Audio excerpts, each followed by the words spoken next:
बापरे, काय ग ती आली? हो बाई, काय गरम आहे बाई तुमच्या जळगाव मध्ये. आमच्या नाशिक मध्ये खूप थंडी आहे. आणि बापरे, एसटी मध्ये काय गर्दी का तिथं, खूपच गर्दी. पाणी आण ग बाई मला प्यायला. भयान गर्दी. आजी कुठे गेली ग? हा का? बाप,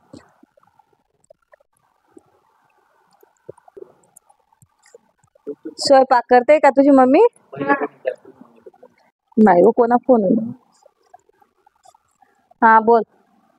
हा मी कवच नाही जाय नाही आठे. हम्म.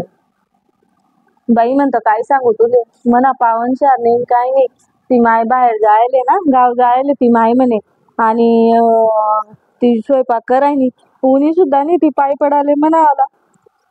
आणि जोडे बी उनी नाही काय नाही. मी नाही म्हणू या ना, पण मग काय आता, जो माय बाप येतात तर येणं पडेल ना. तिला आज वाटे आधी कितला दिन राहते काय राजा आहे.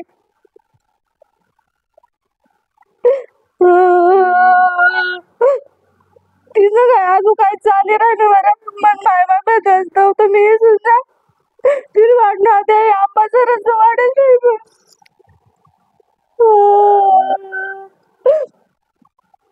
तांबाई येऊ दे, मी आले म्हणे आईले बट्ट सांगत आधी नावाला करा ना.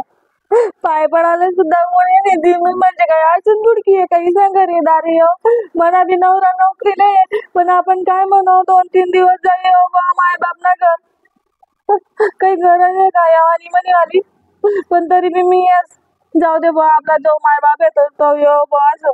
आणि आई पाय पडाल सुद्धा उन्हे नाही, ती स्वयंपाक करायनी लागी तोंड वाकडं तिकडं करायनी. अजून मेहमान पोरं सविलाय म्हणे. हा, आणि मी एकटी होऊन तरी काही नको येऊ तू. काही गरज नाही आहे आणि येस ना घरे दारी करले आहे तिच्या बट. हा, जाऊ दे तिकडे. येसले सह्या देस का मी देख मग. जाऊ दे, येऊ नको. जाऊ दे, ठेव फोन ठेव, जाऊ दे. काही बोलत नाही मी. काही बोलणार नाही मी, तिसले बी बोलणार नाही, कोणतेच बोलणार नाही. 2 दिन राहण्याशातच राहिले सू. मायनं बी काढली सू मन नाही. आणि जासू मी काही नाही. जाऊ दे तिकडे. हा, ठेव फोन ठेव. ठीक आहे.